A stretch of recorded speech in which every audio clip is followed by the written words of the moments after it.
Bear in mind, this is an explanation using the tenets of United States law, not British law, not Canadian law, not any law outside the U.S. If you want to find out your rights outside of the U.S., there are several avenues to do so. Furthermore, this is an explanation in regards to the parodies common on YouTube called Abridged series, in which an anime series is spoofed using originally made dialogue, voice acting, and editing, but using actual footage from an anime series. This is not concerning anime music videos, fan fictions, or uploading actual episodes of an anime series to YouTube. Everything else is up to your own discretion. Now let's start with the basics.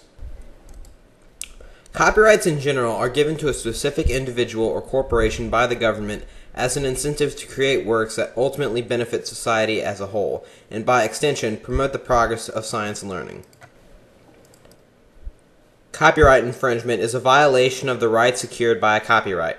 These include reproduction, distribution, adaptation, performance, display, or digital transmission of sound recordings. The legality of anime abridging can be summed up in one statement, posted on the Electronic Frontier Foundation's website. Courts have previously found that a use was fair where the use of a copyrighted work was socially beneficial. In particular, U.S. courts have recognized the following fair uses: criticism, comment, news reporting, teaching, scholarship, research, and parodies. The two important terms of this statement are fair use and parody, but what do those terms mean? According to Princeton Law School, fair use is the conditions under which you can use material that is copyrighted by someone else without paying royalties. So how do you know if something is fair use? Well, Section 107 of the Copyright Law lists 4 factors to be considered by courts to determine fair use. The first one is the purpose and character of the use, including whether such use is of commercial nature or is for non-profit educational purposes. In other words, are you making money off of it? Ordinarily, courts are more likely to declare fair use in instances when, no, you are not making money off of it. I currently cannot think of a case in which an abridger has distributed his work for profit. I may be wrong, but I doubt that. Also included in this factor is whether or not you transform the original into something more creative.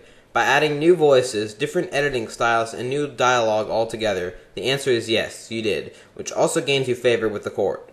This is the type of thing that Saturday Night Live or Mad TV does to various television shows or commercials all the time.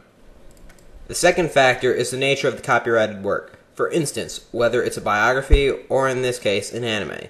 Since animes are fictional, there is less leeway in this area. However, since the animes we use are already published, there is a lot more discretion.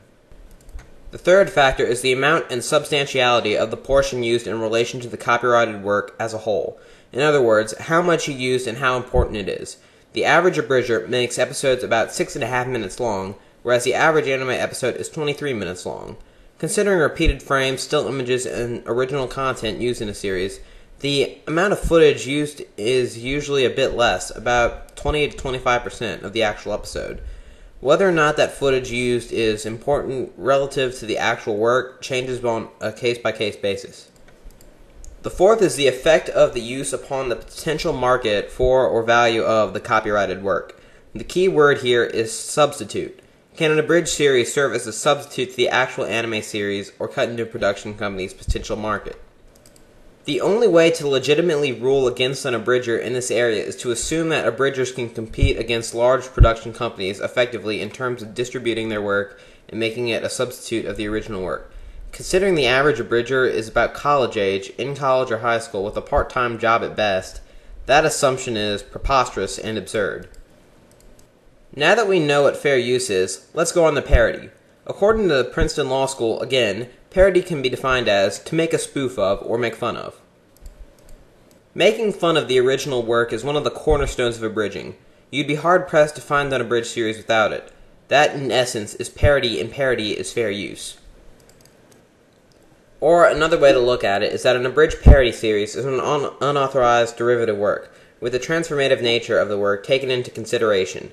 In a parody or any kind, the parodist transformed the original by holding it up to ridicule, making it fair use all around. So yes, legally, if you were to bring this to court with a legitimate interest, you would have a perfect legal standing and could actually win.